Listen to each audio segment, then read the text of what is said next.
Hello everybody, Doug here with Leaving the Dream. Listen, if you haven't watched episode 1 of Leaving the Dream, you're going to want to do that right now before you start this video. Click this link right here and then come right back and watch episode 2.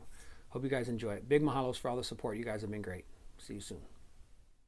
Previously on Leaving the Dream. And I remember Bryce called me. He said the police department's hiring, bro, but you only got like 2 hours to fill out the application online. The test was being held in Hawaii on January 8th, 2011. It didn't make sense to do it. I couldn't leave Christina alone with the baby all by herself. To what, take a test? Just to see if I can fly out there 5 times to apply for a job? I never wanted to be a cop. I just assumed I wouldn't go. Christina calls me in the room. She said, I know you. You'll always wonder what would have happened if you just took the test. So now you'll know. I booked your flight. You leave on the 3rd. And then 2 weeks later, I'm on an airplane. And on the TV in front of me, a commercial comes on for Hawaii Five-0. And the girl sitting next to me leans in, says, can you imagine? I said, imagine what? She goes, being a cop in Hawaii. Wouldn't that be the dream?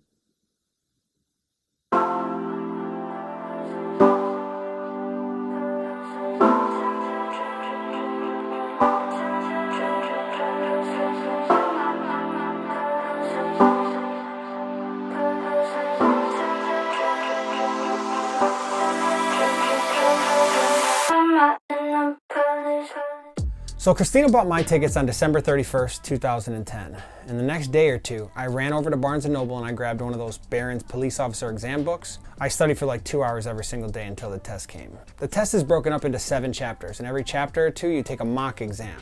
And you can actually see your scores going up after each exam. It really helped me out a lot.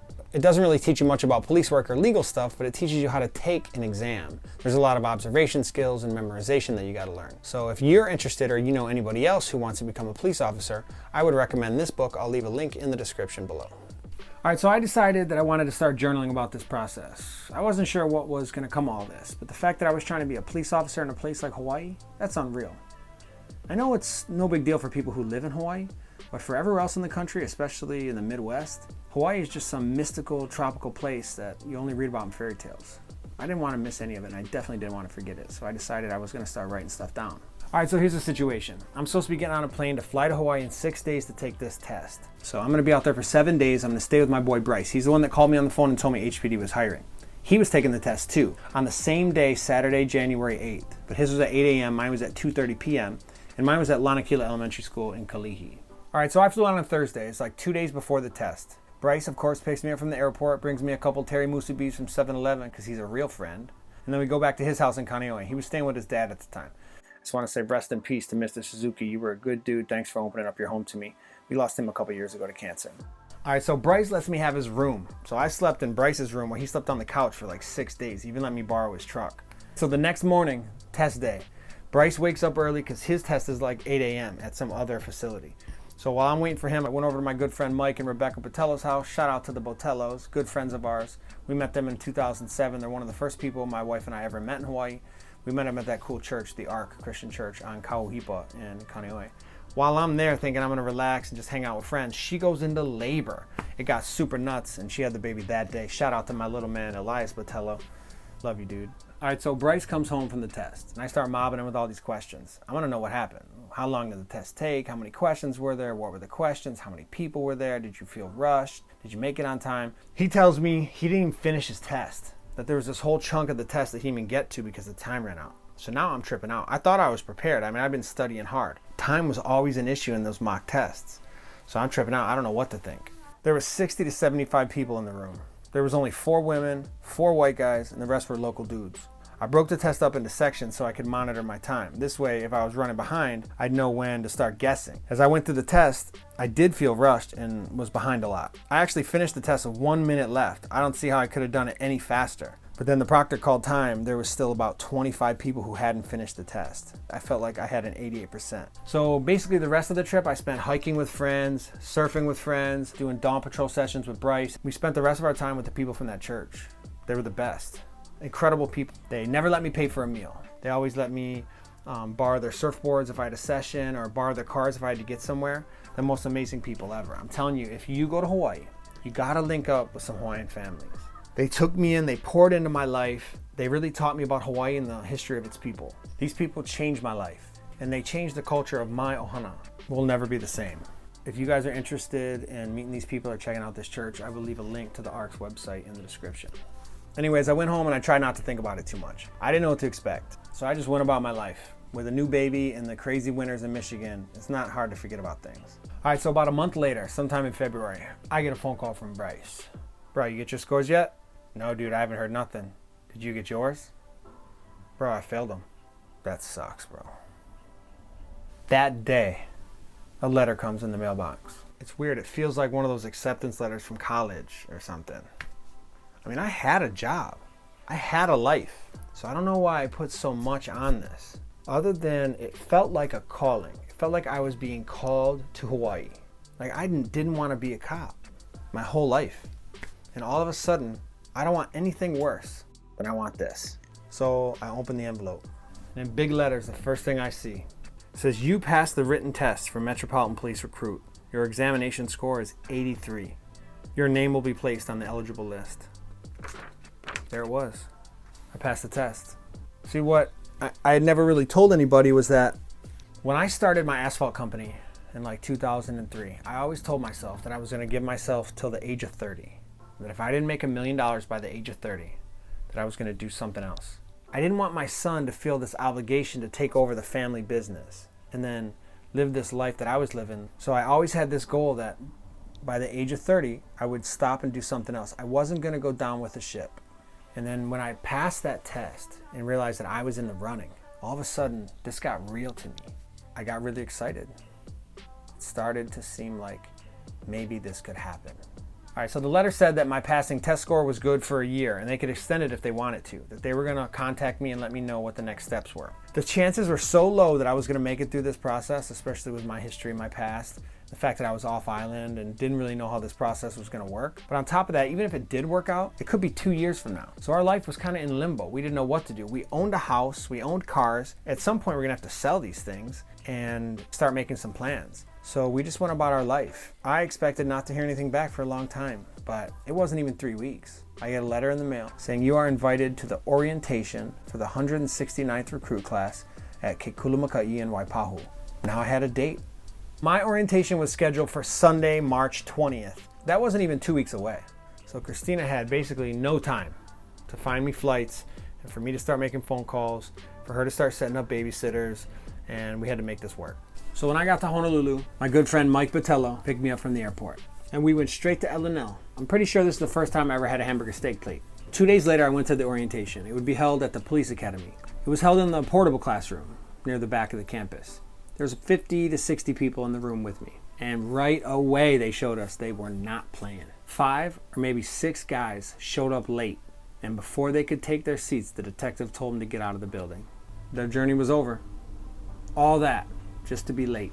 So the detective basically starts telling us what our life is going to be like for the next year. While the detective was talking, guys were getting up and walking out of the building. They decided they weren't about that life.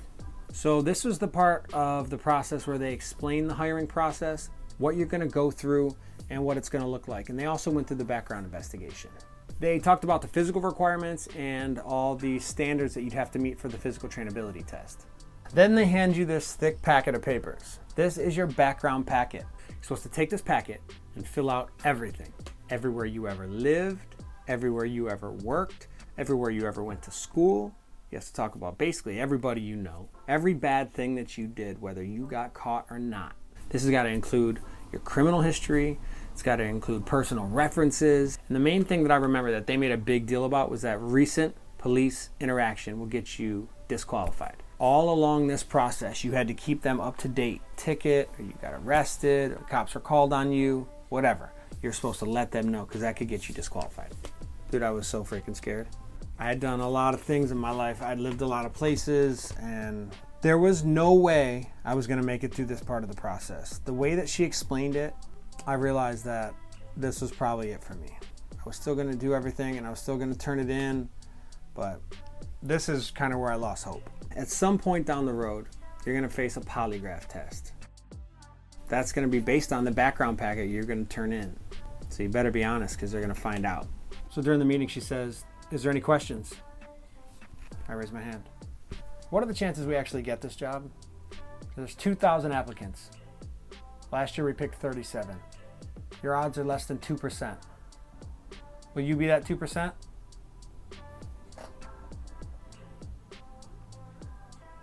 We'll see.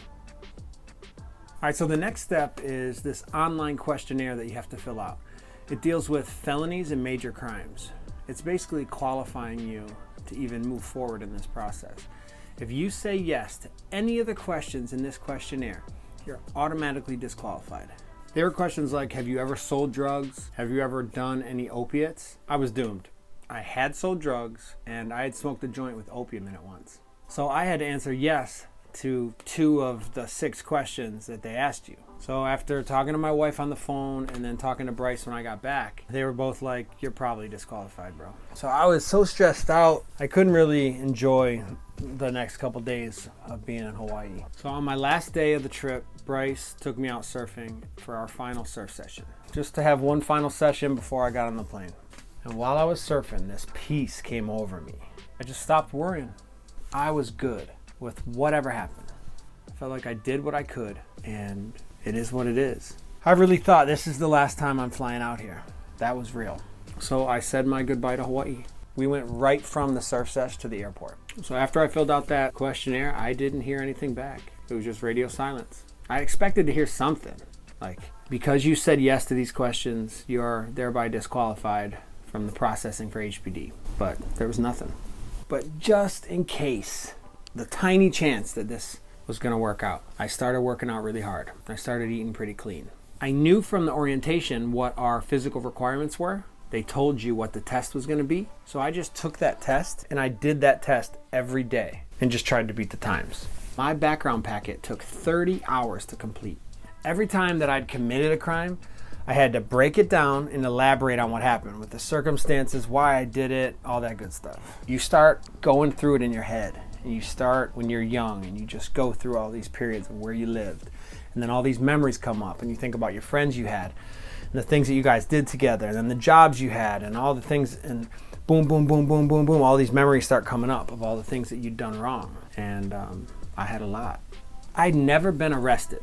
I'd never been caught doing anything wrong. But the background packet had nothing to do with whether you got caught or not. And I was at this point in my life where I realized that I had to be honest. That if I was going to get this job, it was going to be because I was honest. If I wasn't going to get this job, it wasn't going to be because I left something out. I could live with myself if I got cut because of things that I'd done in my past, because there's nothing you can do about that. But I was not going to lose this opportunity because I decided to lie. The packet they handed me was 15 pages long typed, but when I returned it, it was 42 pages long handwritten, complete with all the continuation pages. All right, so we were supposed to get turned in by March 31st. So that basically gave us 11 days. For whatever the reason, with all my explanations and everything, I hadn't done anything that was unacceptable. And apparently everything that I'd admitted to in my PHQ had happened too long ago and was sufficiently explained. And they felt like I could still be a good dude who had grown out of some stupid phase I went through when I was a kid. I got invited for the next step of the process. The next step of the process is called the clarification interview. Mine was going to be April 15th, 2011. Basically what was going to happen is I go and I meet with my detective. The detective in charge of my background packet, my PHQ, was Detective Debbie Higa. She was in charge of me and a few other people. And it was her job to do my background investigation. Everything has got to check out. If you worked at a place when you were 15 and then you quit or got fired or whatever because you're stupid in 15, you had to have an explanation from that place of why you got fired. In my case, there was a lot of places that I worked for that were out of business now, like ice cream shops in 1996 and all these things that weren't in business any longer. You'd think that that would be okay. Negative. I had to find online newspaper articles that talked about it going out of business and had to take a picture of the place and turn the picture in so that they could see that it was closed, that it was no longer the business that I had worked for. I mean, this was deep. Everything you did had to be explained. There could be no holes because they're going to be responsible for answering for you if you do something stupid while you're a cop, they're going to be the ones that have egg on their face, especially if they had evidence that they knew you were a bad dude or that you were struggling with stuff. So for off-island guys, they had this process where they made it easier on you so that you wouldn't have to fly out every 2 weeks. So they would try to jumble up as much of the parts of the process that they could for you to do in one trip. So in my case, my clarification interview was going to be April 15th.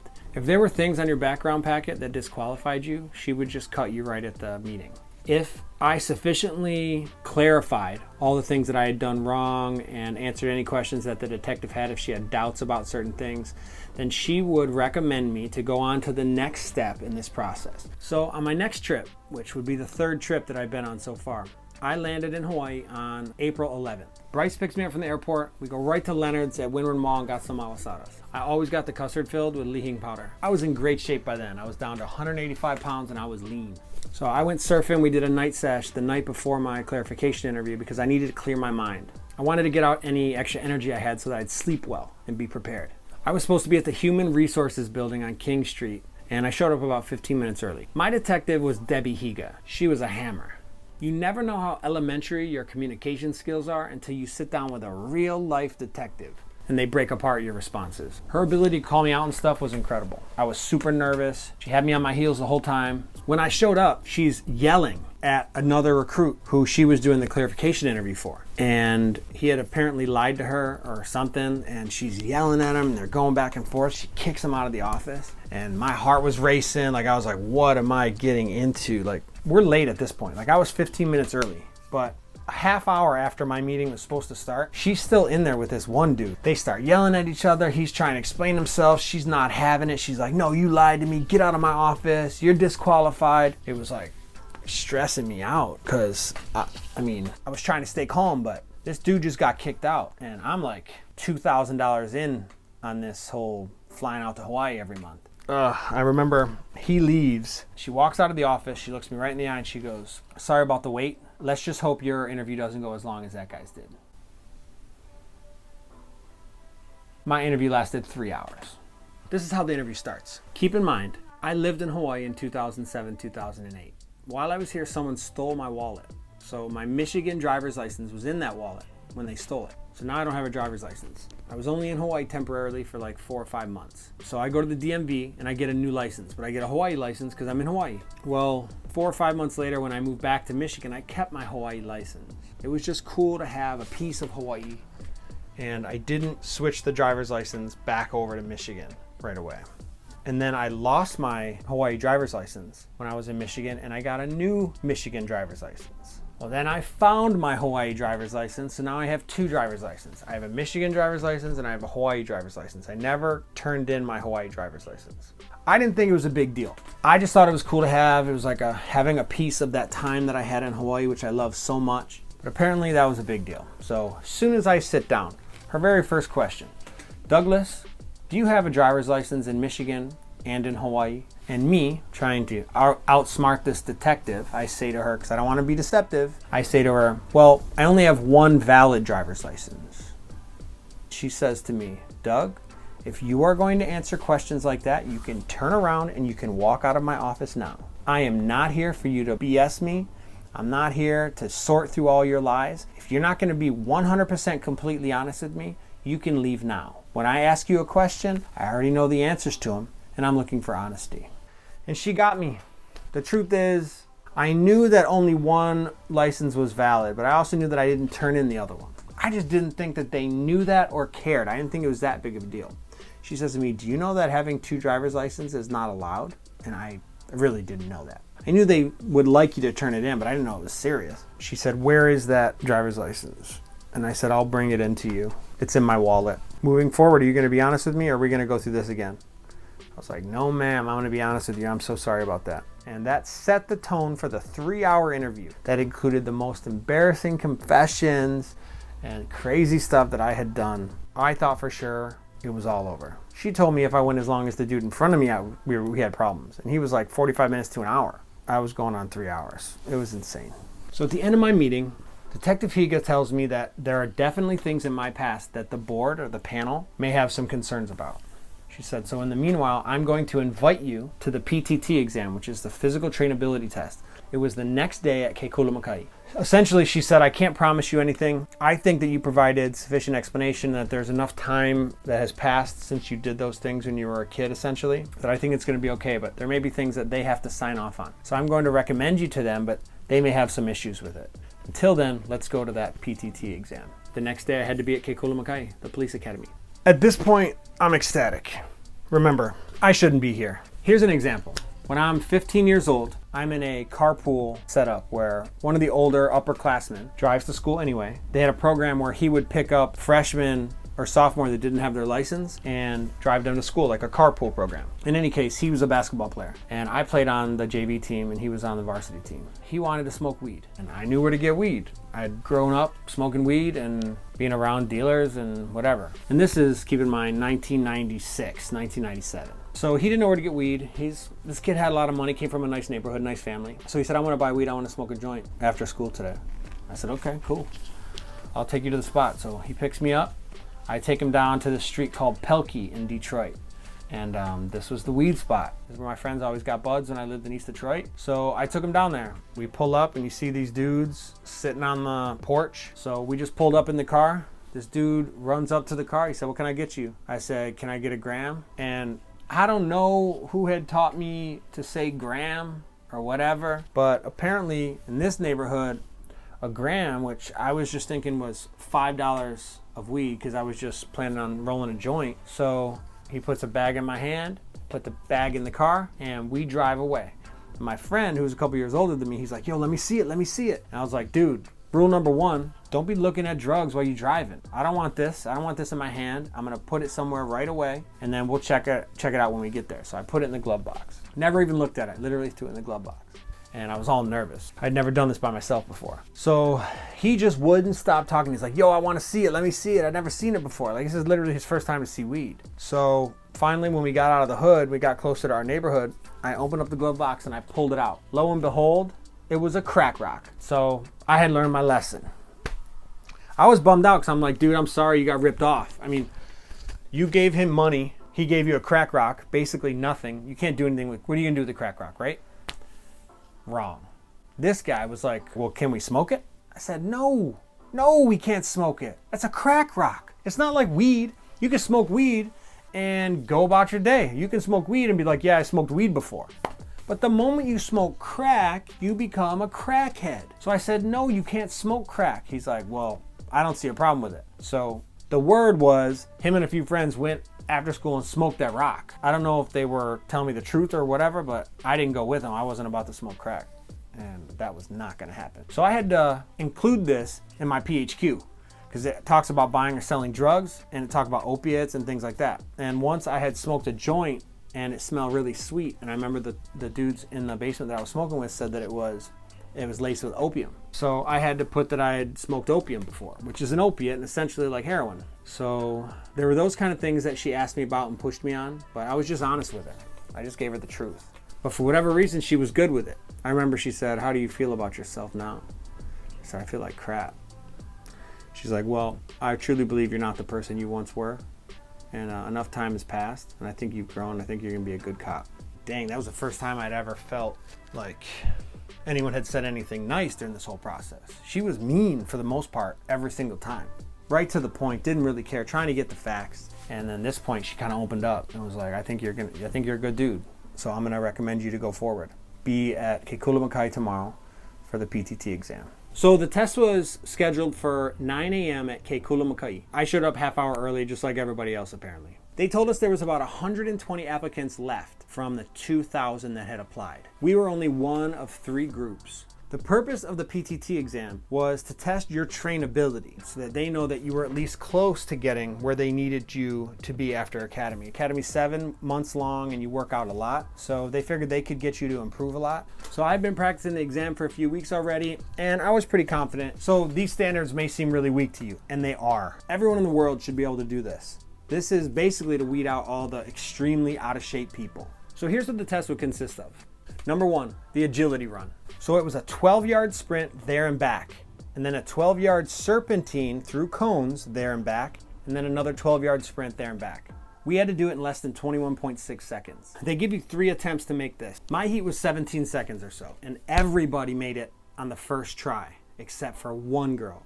She failed it the first 2 attempts, but finally made it on the third.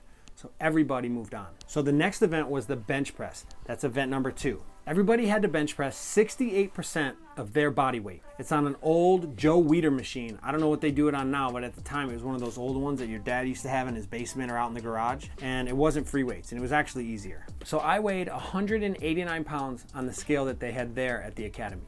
So I had to bench like 129 pounds or something like that. 2 people couldn't actually bench press 68% of their body weight, and they were asked to go home. So of the 40 that showed up, 38 were moving on after the bench press. All right, the third event is the 300-meter sprint. You gotta sprint 300 meters around the track that surrounds the police academy. So there's one turn, and that turn's pretty slippery because there's a lot of rocks and debris, and it's like an old asphalt track. But you basically sprint about half of the 300-meter sprint, and then you make a turn and do the other half. You've got to run this in 81 seconds or less. It's basically like running from one end of a Walmart to the other. So they pair you up with another runner just to make this test go faster.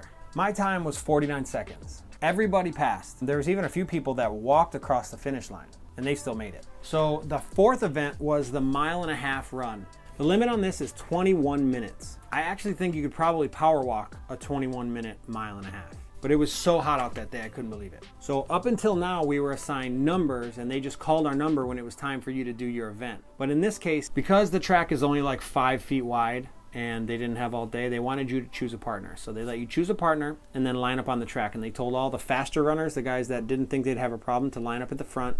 And all the people that were struggling or think they might not make it, they wanted you to line up in the back so you weren't slowing people down. So I teamed up with this dude named Paul Langone. I literally have not seen him since that day, but I wrote it down in my journal. He was from Boston. He seemed pretty cool. He was former law enforcement on the East Coast somewhere. He had this crazy story he told me about shooting somebody during a robbery or something when he was off duty, and he said that he was concerned that it might be a problem with his background packet, that they didn't sound too thrilled that he had shot somebody, that he was trying to get it expunged from his record or something, that he had been involved with it because it looked so bad on like job applications for being a police officer. But I remember that it was a legit shoot, that it was justified. But he's right. It's hard, I guess, for a police department to hire someone who's already shot somebody before, because if he shoots somebody else, then everybody raises a stink and says, hey, this guy had already shot someone before, he shouldn't be a police officer, even though I'm pretty sure it was a justified shoot. He looked like he was in shape. He had told me he ran the Boston Marathon, so I figured that was a good one to link up with. So on our run, we talked the whole time, just catching up. This is where he told me his story while we were in our run, basically, which is essentially a 1.5 mile sprint. I mean, we were running pretty fast. I remember seeing Detective Higa when I came around a turn, and I'm struggling to keep up with Paul because he was a really fast runner, but I didn't want her to see that. So I started running fast. I started controlling my breathing and just acted like we were having a conversation while we were running. And I remember she was like, dang, you guys are in shape. You're able to keep a conversation this whole time while you're running that fast? And we were in front of the pack leading everybody. But what she didn't know is I was just trying to hold it together. I didn't want to be embarrassed because I had linked up with Paul and kind of represented that I could run, but this dude was smoking me. So as we come around that last turn, Paul looks at me. He's like, yo, should we sprint the last 1/4 mile? And I'm thinking, dude, this guy's crazy. But I was like, yeah, man, go ahead. I'll be right behind you. He just took off like I was standing still. So I finished second that day. My time came in at 11:39 for the 1.5 miles. The next portion of the test is the sit-up section. You currently have to do 24 sit-ups in 1 minute. When I was around, I think it was 30 sit-ups in 1 minute, but now it's 24 proper sit-ups. Military style sit-ups, there's a whole thing. You can go check out the website. After that, we did the push-up section. And back in 2011, you had to do 30 push-ups in 2 minutes. Now, there's no time limit on the push-ups. You have to do 24 of them, but they have to be proper military style push-ups, and there's a bunch of regulations. You can go check it on the website. I'll leave it in the description below. So I was feeling pretty good about this. I passed. There's only a few people that didn't pass that day. I was feeling confident. I saw Detective Hika on my way out. I showed her my Hawaii driver's license. It was all cut up. I said, I'm going to put it in this envelope and I'm going to ship it to the DMV. And she was like, right on. I knew that I had done well. And since I had passed, that I was going to get to go to the next step, was the pre-offer psychological exam. And I wanted to celebrate. I went out with my good friend, Adam Rogers. We went to this restaurant in Kaneohe called Quinoa. It's on Kam Highway. I always get the fried lapchung and the Singapore noodle. The place is amazing. And we just kicked it for the night over there. I even wrote in my journal that day, I wrote, Adam and I will probably become good friends. So while we're at Quinoa, I see this awesome family, the Ipias, Uncle Kev and his wife and all his kids. He raised a great family, man. He's got good kids and just a solid dude, Kev Ipia. Shout out to that guy. I love you, Uncle Kev. I should have known what was gonna happen. When I went to pay the bill, the lady at the desk said, somebody already paid for your meal. And I said, who? She said, they didn't want us to tell you. I knew it was Uncle Kev, but it's just like something somebody from the Ark would do. That's what they do, man. They always try to pick up everybody's tab. Whenever they see them out there, they're always trying to be a blessing. And those are the kind of people that I was being surrounded with. And so I'm starting to see this stuff over and over and over again. And it really made an imprint on my life. That's what I wanted to be. I wanted to be that kind of person. And so surrounding myself with those kind of people, it started to feel really good. Like I knew that this was gonna work. This was possible, that I could raise my family in this environment. See the church that they all went to, the Ark that I keep talking about? They really preached and practiced giving in all forms. They constantly paid for people's meals or their groceries, and they gave any chance that they had. That's one of the virtues that I learned from Hawaiian families in general. But the Ark was the epicenter for me regarding Hawaii culture and virtue. The pastors there, Russ and Mari Stewart, imparted so much into the lives of the families of that church. And I knew that that's what I wanted for my family. I wanted that for my future children. So I got home. I wasn't out too late because I wanted to get some good rest. I was supposed to be at Ke Kula Makai the next day for the pre-offer psychological exam. Basically, you haven't been offered a job at this point yet. All bets are off the table. The test was given by one of the police psychologists at HPD. Her name was Carol Hood, and that's her full-time job. And there's more than just her. Their job is to act as psychologists and to give advice to officers on the job. They also sign off on whether or not officers can commit someone to the psychological ward at the hospital. I remember thinking she was completely insane, but I'd always heard that psychologists were crazy. She was really nice to me, and she was really good at what she did. If I remember correctly, there was like 80 people or so that were still left in this process from the original 2000. The test took about 2 hours, and I felt pretty good about it. I didn't know what to expect. I was just gonna go in there and be honest. It wasn't like a test about knowledge. It was really just gonna be a test about what's going on inside your head. A lot of it was the same questions, just in different orders. They might ask you if you hate your father, and then an hour later in some other question ask you if you love your father. They're looking for the consistencies in your answer so that you're not trying to hide something from them. I think they're trying to figure out if you're gonna be honest with them or if you're gonna try to give them the answers that they wanna hear just so you can get through this test. There's a lot of questions like, do you love your father? Would you rather lie than steal? And weird stuff like that. So I felt pretty good about it. I don't know what that means. There's no like score that you're supposed to get. They just look for inconsistencies. They told us that if they came up with inconclusive test results, meaning you just gave blank answers, it would look like you're just giving them what they want to hear, that you're trying to be an angel.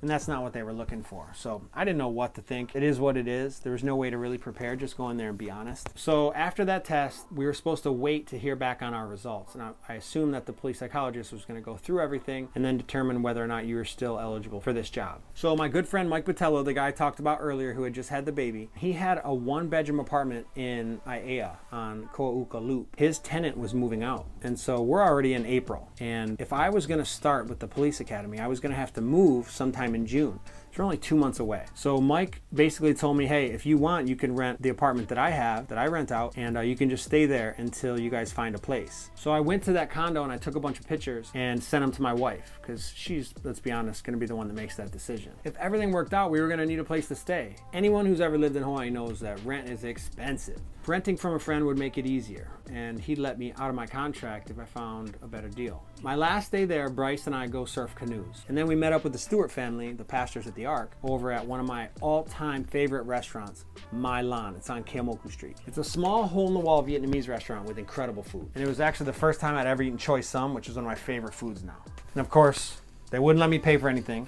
And they even wrapped up some choy sum and sent me home with it. I stunk up the plane with garlic. This was the first trip that I felt really good about when I left. I'd done well at every stage and passed 3 parts of this process, and I was going home confident. I hadn't really told anybody what I was doing. I mean, I didn't want to say something and then it not happen. Everybody hates that situation. And I know my mom was getting worried that we were gonna leave because I'm her only child and that was gonna break her heart. So she knew that I was flying out there to take tests and stuff, but that the chances were really low. I don't think she was really worried about it. But now at this point, I'm doing well and I'm deep into the process. So we got to start making plans. Sometime mid-May, I think it was like May 15th or so, I got a letter in the mail with an invitation to the panel interview, which would be on May 27th. So the panel interview is basically going to be where I go and I sit in front of a panel or a board and they ask me some questions. We're getting down to the wire, so I had to start making moves. So Tuesday, May 23rd, I leave for Hawaii for my 4th trip to get this job. This one will be my longest trip yet. My wife, again, comes through with the cheap tickets. I only had 10 days to get to Hawaii.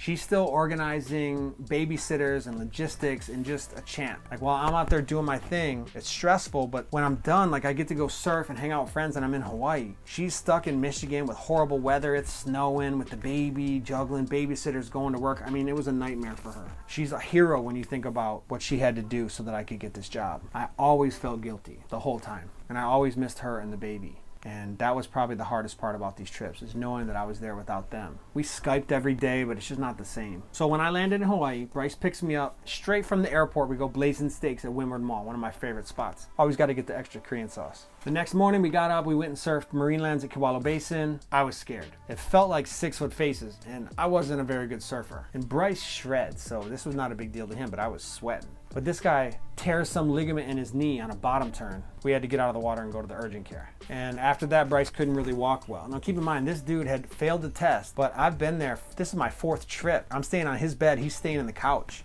So he's just been a champ, man. He was such a good friend this whole time, and just really making sure that each trip to Hawaii was amazing in case it was my last. So since he couldn't really do much, we just got in the car, we drove to the North Shore, we hit Giovanni's shrimp truck. I don't know what you heard, but you got to get the spicy. Spicy over garlic any day. You just got to make sure there's no traffic, because if you go to the North Shore and you eat the spicy shrimp from Giovanni's, you got to drive to Kapolei, you're going to crap your pants. So this trip was all about the oral exam for the panel interview. All right, so here's the thing. The house that I proposed at, Harcliffe, the guy that owns that house was a retired lieutenant. He wanted to help me out. He'd done these panel interviews before and he worked with guys that did them. They usually use like detectives or supervisors for the police department. Before I went on this trip, Steve had set up this mock panel interview where him and a couple of his buddies set up a table. I went in front of them. They asked me the questions that they would ask for their panel interviews in Michigan. I'll never forget. He held up my packet. I let him read my packet, which was hella embarrassing. And they read through my packet and every one of them was like, well, you already disqualified. I don't know how you ever made it here. We wouldn't hire you based on what you've done in your past. So they took the wind right out of my sails. There went all my momentum. And I was really stressing. But at the same time, I was encouraged because I was like, yo, they're already bringing me out to this panel interview. Like, they saw my background packet and they still invited me to come out. I did my clarification interview. I talked about all this with my detective and she still had me go. And then I passed every portion until then. So I was conflicted, but I was prepared.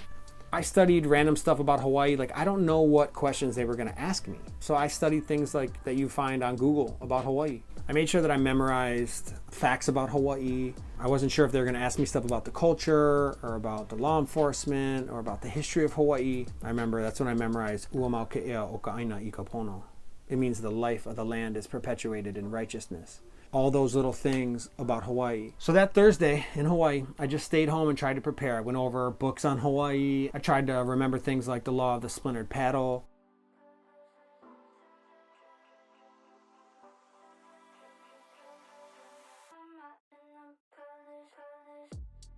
I tried to practice answering questions out loud so that I could practice projecting and speaking confidently. So on Friday, May 27, 2011, I walk into the room. There was 5 people sitting behind 2 8-foot tables. There were 3 supervisors and 2 detectives. Then there's 1 chair in the middle of the room for me. So I guess the supervisors asked the questions and the detectives were there to make sure that this was fair for everybody involved. Apparently they're supposed to ask the same questions, or at least same questions from the same pool of questions for all the people to keep things fair. They asked me 5 questions. They told me that I'd be graded after the interview and that they'd notify me by 3:00 p.m. that day if they were recommending me for employment. The next step of the process is the post-psychological testing. Just like that first psychological testing that I did, where you ask the questions, do you hate your father? Why don't you love your father? If you love your father, did you hate your father? If someone did something wrong, would you not like them? Things like that. They ask these questions, and it's like a 3 to 4 hour process. They ask these same questions, like every 100 questions that you're hearing the same questions, just in a different way. The first one was the pre-offer psych examination, and now this is the post-psych evaluation. The way that they judge those answers that you do on the psychological exam is they judge them based on answers of successful police officers. So they take a bunch of officers that are current, successful police officers with good records, not in trouble, and they have them take those tests. And then they take all those test results, and then they compare what you said to the test results of the successful police officers. And then it pops out like a Scantron for them, whatever it is, some computer program, and it tells you what you answered versus other successful police officers. So you did it first, now you went to your panel interview, and then you show up for your post psychological testing. Same thing. Well, the very next step is the psychological interview. You meet her at her office. And I don't know if this is like something they do on purpose to mess with you. I heard that's what they did, because I heard a couple other people have the same story as me. But basically, I show up at her office. My interview's 10 a.m. And 10 a.m. comes around, and I'm sitting there in the lobby out front of her office, just sitting there in the chair. 11 o'clock comes, nothing. 12 o'clock comes, nothing. I'm 2 hours after when I was supposed to start.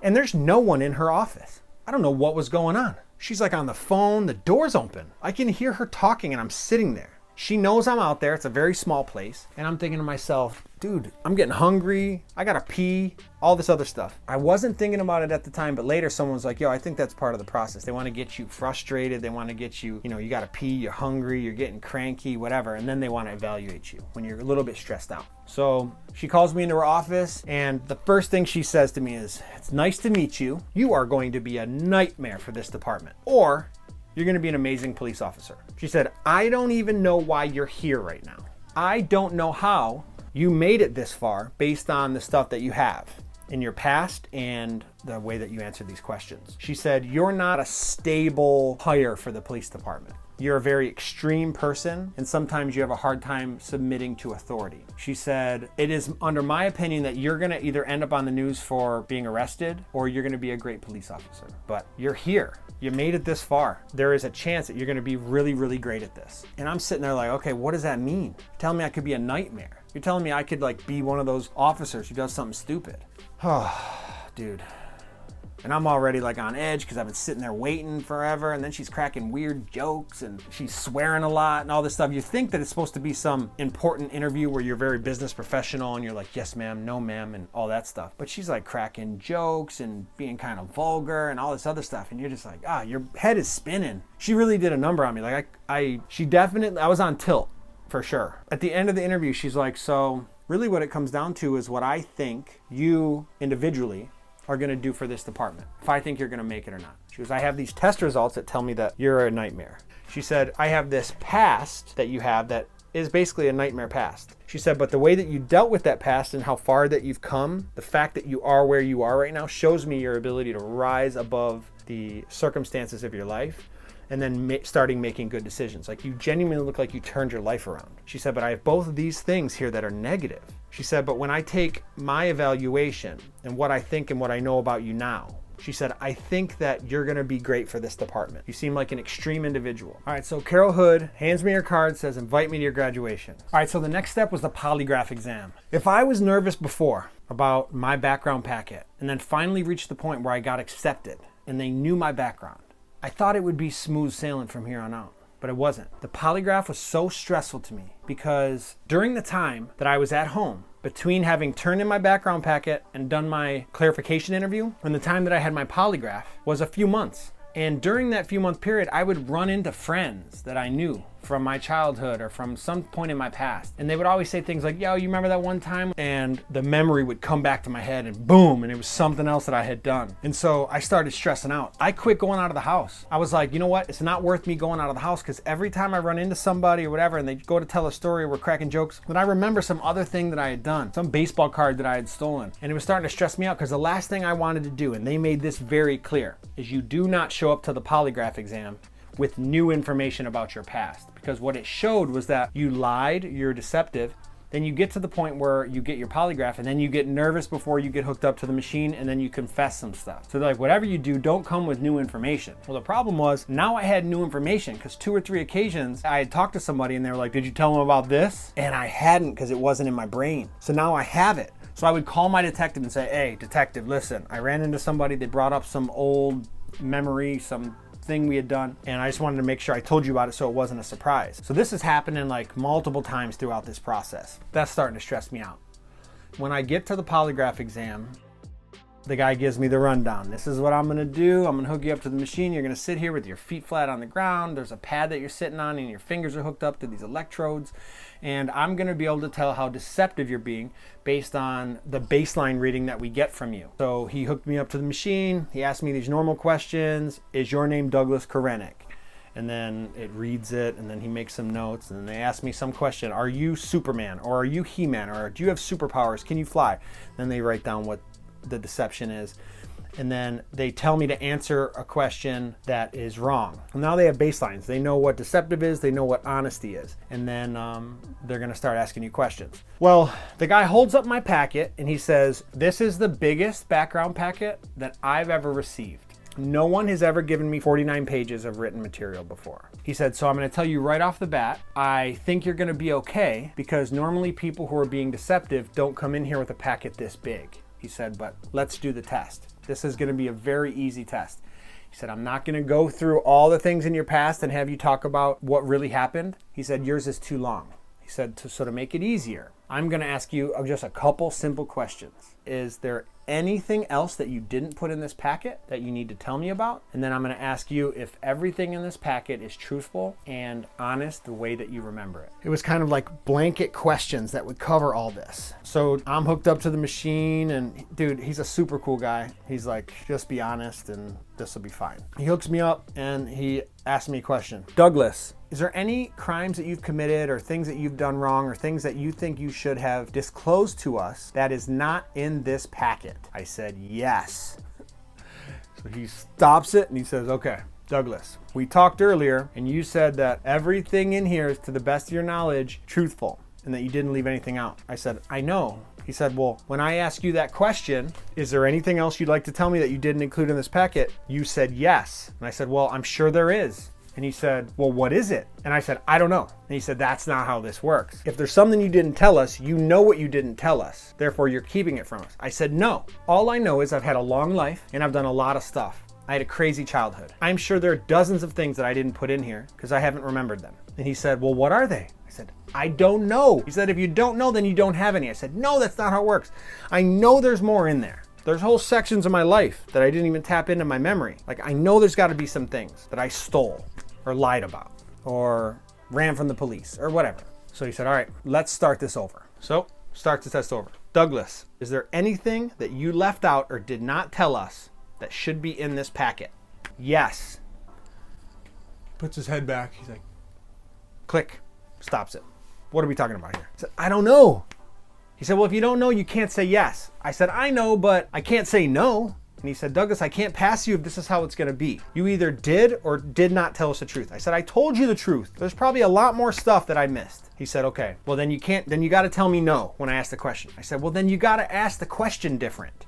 So he did. He says, okay, Douglas.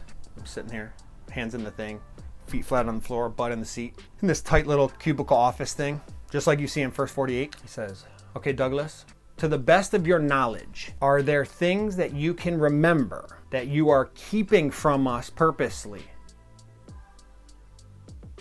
I said, no. He said, awesome. And he said, is there anything that you lied about in this packet? I said, no. He asked me 1 or 2 other questions. I can't remember what they were. So when the polygraph was over, he shut it off.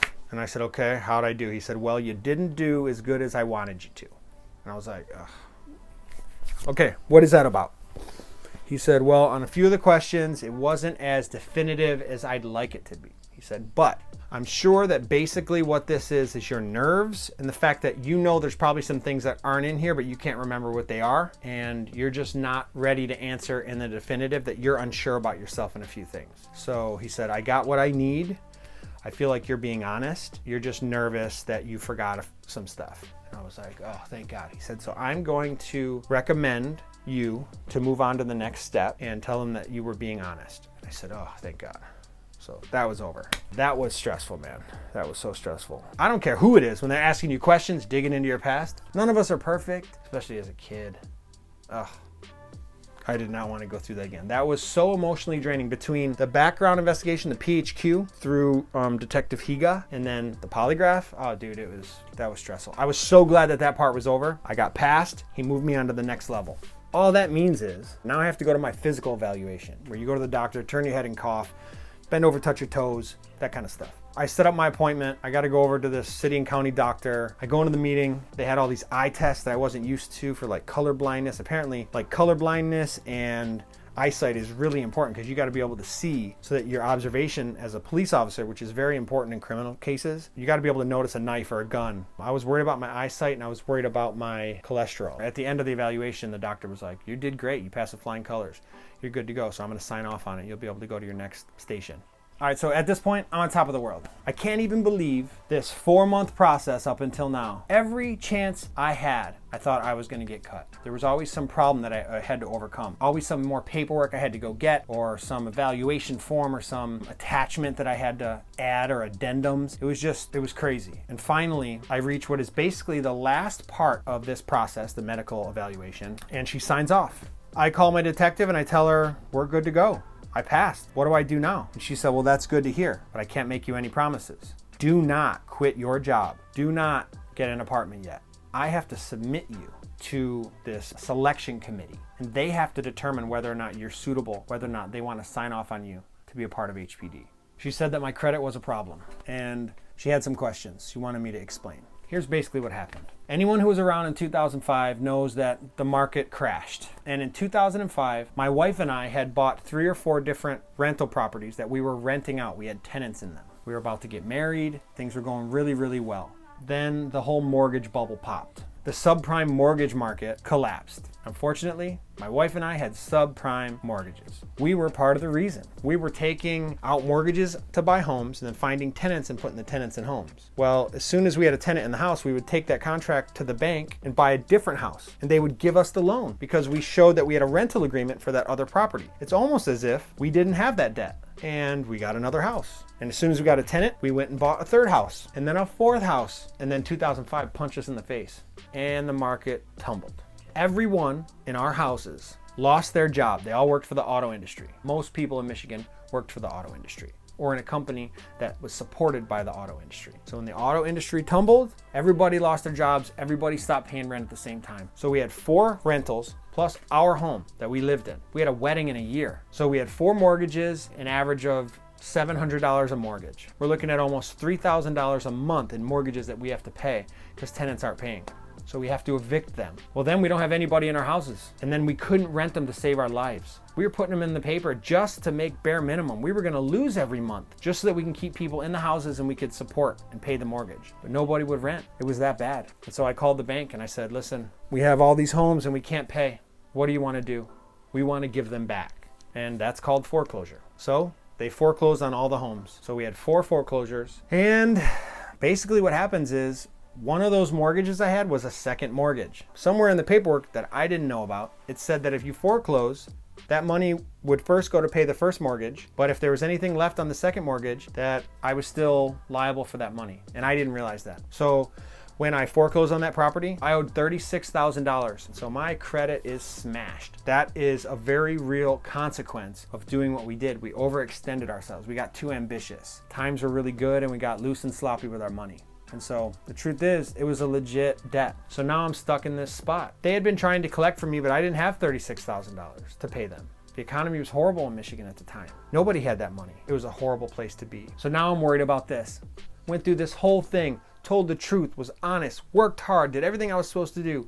I'm finally there. They've accepted me. I passed my physical, done everything. My detective is going to submit me for recommendation for hire to the police academy. But there's still this group of people that are going to make a decision on my future based on my credit. And so let that be a lesson. Credit is something that people check. Like that's something you need. And I wish I took better care of it. I wish I didn't overextend myself and try to make too much money. I got bit. So after I get off the phone with my detective, I want to make one more phone call. I call Steve Atkinson. That's the guy that helped give me that mock interview. That's the guy that owned Harcliffe, where I proposed. That's the retired lieutenant. Just a solid dude, always there for me, always trying to help me get to this next spot, always trying to help me be better. So I was so excited. I get on the phone, I call Steve Atkinson. I still remember, I'm driving down the H3. I just picked up the phone. Steve answers, "What's up, dude? Hey, listen, man, I just passed my medical evaluation. I'm basically ready to go. I'm submitted. She recommended me." As I'm talking, blue lights in the background. I just got lit up. "Steve, I gotta let you go." Hung up the phone. I'm being pulled over. All that's going through my head is how many times they had told us. Recent police contact will get you disqualified. If you ever come in contact with police, any police contact needs to be reported to your detective so they can find out what happened. What they don't want is for them to hire you, but you don't have any charges yet, and then find out that some charges are pending from some crime you committed and didn't tell them about. So they lit me up. I pull over. I got Bryce in the passenger seat. Dude walks up. He's wearing a brown uniform. I don't know the difference. Apparently he's a sheriff. He walks up to the car, local dude. He's like, "You know why I pulled you over?" He said, "You were talking on the phone." I said, "I know." I said, I had it on speakerphone. He said, "But you were still holding it, yeah?" I said, "Yeah, I just thought the speakerphone, as long as I didn't have it up to my ear. I wasn't thinking, I'm sorry." He saw my Detroit driver's license. He said, "Where are you going?" I said, "I'm going to my friend's house." "Are you on vacation?" And I said, "No." He said, "Why are you here?" I said, "Well, I'm processing right now for the Honolulu Police Department." Now I knew he was an HPD at this point because I could see his badge. He said, "Okay." He walks back to behind the car, and there's another dude with him. He's looking at me through the rear view, and they're cracking jokes. I can see them laughing, and I'm just sweating. I'm thinking, dude, I made it this far, and I'm gonna throw all this away. I was disgusted with myself. The dude walks up to the car, hands me my license, and says, "Bro, you can ask my partner. I don't let anybody go." He said, "But I don't think you're ever gonna make that stupid mistake again, are you?" I said, "Nope." It's like, part of my job is to inform the public, and I feel like you're not gonna do this anymore. I said, "You're right about that." He said, "I'm not trying to ruin your life. Here's your license. Get on your way, stay off the phone." And he goes back to his car and drives away. I sat there for a minute, quiet. Bryce is like, "Bro, you lucked out. You lucky, boo." But all I can think of is that any police contact needs to be reported. How crazy is it gonna be that I just got pulled over for talking on the phone after I passed everything, and then when the cop comes to the door, he lets me go so I don't have a ticket, but then my detective is gonna cut me because I'm still supposed to tell her about the contact? How crazy would it be that I don't get a ticket but still don't become a police officer? Oh, it was so stressful, dude. Oh, I'm exhausted thinking about it. So before I left, I'm still on the side of the road. I pick up the phone, I call Detective Higa. "Detective, you're not gonna believe how stupid I just was." She was like, "Try me." I said, "I just got pulled over for driving while on my cell phone." She's like, "Are you kidding me right now? You're trying to be a police officer with the Honolulu Police Department and you're gonna break traffic laws?" I'm like, "I know, it was stupid." I was so excited. I wasn't even thinking. I was so excited I passed my physical. Got on the phone to call a really good dude who helped me with this process to tell him that I had passed so far. She's like, "Douglas, that was stupid of you. That was really dumb." I'm like, "I know." She's like, "Did you get a ticket?" I said, "No." She said, "Do you know the officer's name?" I said, "No." She said, "Okay, thank you for telling me. I'm gonna have to include this in my packet." Ugh. I didn't need to add any layers to this. I don't need to be scared about this anymore. But here I am, per usual, screwing things up. She said, "You'll hear from me. I'm gonna call you back and let you know what's going on." So I drove home. Okay, so Detective Higa calls me the next day. She says, "Doug, I'm going to submit you for recommendation for employment for the selection committee." She said, "But I can't promise you anything. They're the ones that have to make the selection. They are meeting on June 20th, 2011. They will make that ruling and then notify me.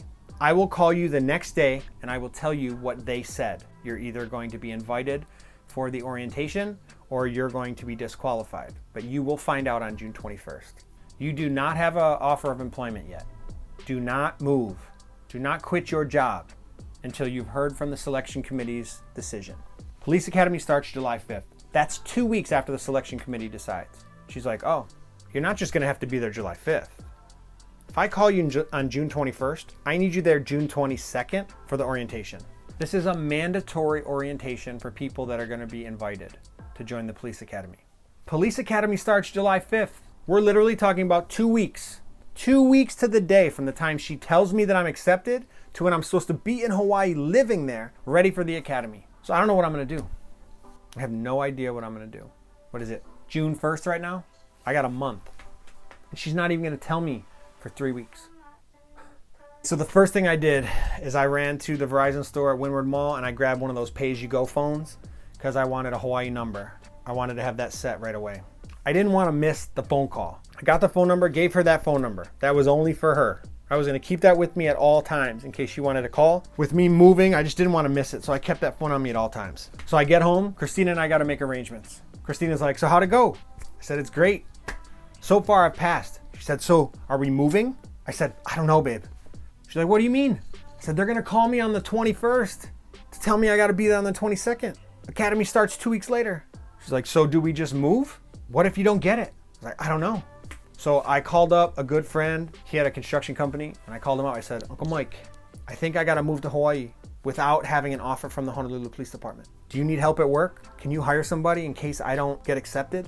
He said, absolutely. Whatever you need. If you need a job, I got one here for you. It wasn't a great job. It was entry level. It was a laborer. Half the pay of HPD. But at least I had a backup plan.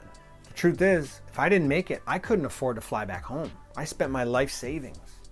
But now it's time to make the arrangements. We got to start making moves. All right, so the first thing we had to do is sell our cars and rent our house. Called up our realtor friend. He posted the house. We got that sucker rented within a week. Somebody moved in. We moved out of our house. Had to get a storage unit. Filled up the storage unit with stuff that we weren't going to be able to sell. So we got somebody in the house. That took a week. Then we had to sell our cars. Sold Christina's car. Sold my truck. We had $15,000. I had my business. I had an asphalt company that I had run for basically 10 years. I remember there was a time where one of my competitors tried to buy me, and I thought my company was worth $150,000 based on the annual income and all that stuff. And I never forget, this dude comes to me one day and he's like, hey, you got a lot of the market share in this area. I'd be willing to pay you $30,000 for your company. And I was like, get out of here. It's worth 5 times that. Plus, that was my livelihood. And he was like, well, that's all I'm willing to pay. That's all I think it's worth is 30 grand. So I told him, no way, go somewhere else. I'm not entertaining that. So I called him up. Are you still interested in buying Integrity Asphalt? He's like, well, yeah, but I'm not gonna pay you what I wanted to pay you before. So why not? He's like, it's obvious, you're calling me. Something must have come up. I'm like, ah. He's got my number. He knows what's going on. He knows what this is. But you know what? I gotta go. So we gotta make this fast. If you're gonna buy this company, I need to know and we gotta do it soon. And he's a good dude, man. He really is a good dude. I mean, he's a good business guy and this was a business move, right? So he didn't do me any favors. But he was like, all right. He said, I'll give you 5 grand. $5,000. I'm giving him more than $5,000 worth of equipment. I'm basically selling him the equipment and giving him the hundreds and hundreds of customers. But I was willing to do it. It had become such a dream for me. It had become the top of the mountain and I had to get there. Whatever was required, I was willing to do. And so I told him, yeah. I said, can you meet me tomorrow? He said, 9 a.m., let's do it. He got somebody in his office to type up some paperwork. We met up the next day. So I'm literally getting on a plane in 24 hours. I had $5,000 plus the 14 from selling our cars. I need a car in Hawaii. I need a down payment for an apartment. And I have all this debt. Remember the debt that the detective was telling me wasn't good? I owe $36,000. Christina books the flights. That's $4,000 in flights. There goes 4 grand. So I'm down to 15,000. We need to buy a car.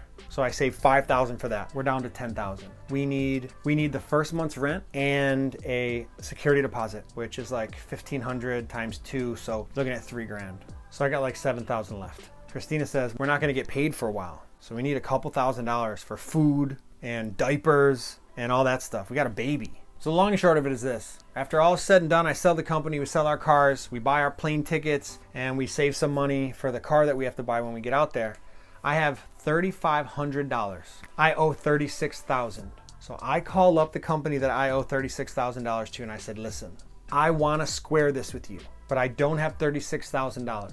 I have $3,500 and I need this money. I'm about to move to a place that is so far away and I need this money. I said, but I'm willing to give you this $3,500 if you're willing to write off the $36,000 that I owe you, that I just can't pay you. So if you're willing to take $3,500 in lieu of the $36,000, then I'll give it to you right now. They said, absolutely, bring it down. We'll see what we can do. I said, no. There's no we see what we can do. I'm leaving tomorrow. I need to know if you're going to write off all that debt. I will meet you right now and I will bring whatever you need. Cashier's check, whatever. She said, I can't make that decision. I said, well, then call your supervisor because I got to know. Otherwise, I'm on a plane and you're not going to see me anymore. She called me back 20 minutes later. I talked to my supervisor. She said, we'll take the money. We'll write off the $36,000.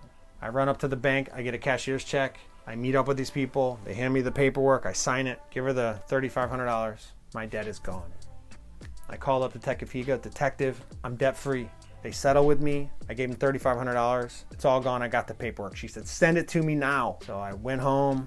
I don't know if I emailed it or faxed it to her, whatever it was in 2011. She submitted it with her paperwork to the selection committee. And now it was up to them. So Christina and I, we throw a 1-year birthday party for our son, Kona. He turned 1 year. We had a big party. All the family was over. Everybody knew this was the last that they would see of us. It was hard to explain because everyone was like, did you get the job? And I always had to say, no, I have no idea. I don't know what's going to happen. We were stressed out as it was. So after the party, we said our goodbyes. We kissed and hugged everybody. So when I talked to Detective Higa on the phone, I tell her I sold my car and truck, sold my business, rented out my house. She says, you did what? I told you not to quit your job. I told you not to sell your house. I can't give you an offer yet. I don't know what the selection committee is going to say. I said, I understand that, but it doesn't work. I have to be out there already. If you're going to call me on the 21st and I got to be there at the 22nd, I already got to be out there. And I had to take the chances I had. I got a backup plan. I might have this construction job, but I got to do it, Detective. And she said, all right, Douglas. She kept calling me Douglas. You had to do what you had to do. She said, I can't promise anything, but I did as much as I could do and I recommended you. We'll see what happens. I'll talk to you on the 21st. So the last thing I had to do is I had my dance crew, Dead Beats crew. They are just amazing dudes. They've always been there for me. I'm moving away. I mean, this is my core group of friends. When I told them I was leaving, they sent me off in their own way. As any other b-boy would know, that's when you get roasted. So they had a going away roast. It's essentially where I have to battle every member of my crew. They're all fresh and I'm back to back to back to back to back. Picture a sparring partner in boxing, right? If you had to box 6 guys straight back to back, they're all fresh and you're tired after each round, but you still got to go on with new fresh guys. Basically the same thing. We go to the session and I get roasted by my crew and they sent me off. It was really touching and meant a lot to me. We said our goodbyes. Those are good dudes. In the b-boy community, it's a sign of love and respect, and it was an honor. The very next day, me, Christina, our son Kona, and our dog Cypher hopped on a plane to Honolulu. We had no idea what was going to happen. So then we're on the plane. I'm sitting next to Christina. Across the aisle from us is this girl. She's by herself. Young, pretty girl. She's going to Hawaii. So Christina and I start talking to her, find out she's moving to Hawaii just like we are. Her name is Tori. Her husband was being sent to Hawaii by the military. And so she was going to reunite with him out there and they were going to live there for 4 years. So we got acquainted and we started talking and she needed encouraging and she needed friends. And so we just wanted to share what we learned about Aloha with somebody who was going to be new to the islands. We ended up becoming really good friends. She has her own YouTube channel. It's all about homeschooling. If you're interested in that, I will leave a link right here. Go check her out. So here we are. We're in Hawaii now. We're in Mike's condo in Aiea. Nothing in the apartment at all. We're sleeping on an air mattress on the floor. We have a pack and play where my son Kona's sleeping on. He doesn't even have a crib. We have no furniture, no silverware. We got nothing. So on June 20th, I know that the selection committee is meeting. We have no idea what to think. They're making a decision today. I know that there are people in this world that know whether or not I am moving on to the next stage. There are people on this island who know if I'm going to be going to the police academy, who know if my life's going to change for the good or for the bad. That decision has been made, but I don't have that information. And that is maddening. It's this nagging thing in your head. Did I fail them? Like, think about, as a father, if I moved them out there and I didn't get the job. It was a crazy risk. And I didn't want to feel like a failure. I barely slept that night. June 21st. I wake up, I'm sleeping on the air mattress with Christina. The baby's laying in the pack and play right next to us. Me and Christina are looking at each other. She doesn't want to ask. I don't want to ask. As much as I want to know that I was accepted, I was so afraid that I wasn't going to be, that I just couldn't do it. I couldn't bring it up. I felt like the moment I talked about it is the moment it got real. Everything changes today. Either I find out that I'm accepted to the police academy, or I find out that I wasted all that money and time. I'm either going to be on the highest of highs or the lowest of lows. I'm staring at the phone. 8:30, nothing. 9 o'clock, nothing. And I remember Detective Higa said, if you don't hear from me by 9 o'clock, you got to call me. So 9 o'clock comes. I look at Christina. I said, I got to do it, babe. I got to call her. I pick up the phone. I dial her number. Hello, Detective Higa. Detective, this is Doug Karenik. Douglas, I have been calling you all morning. Detective, I haven't gotten any phone calls. What's the phone number you gave me, Douglas? 722, Douglas. You gave me 722. Oh my God. I'm sorry, Detective. I'm so sorry. I have no idea what happened. You're killing me, Douglas. Detective, I don't know what to say. Douglas, did you check your email? No, ma'am, I didn't. Check your email. Yes, ma'am. Start going through my email. Refresh. Bing! I got the email. What does it say, Douglas? I click on the email. It opens up. First words I see. Douglas Karenik, congratulations. You have been invited to join the 169th recruit class of the Honolulu Police Department. Please report to the Academy on July 5th, 2011. Detective Higa. Thank you. Congratulations, Douglas. Welcome to the 2%.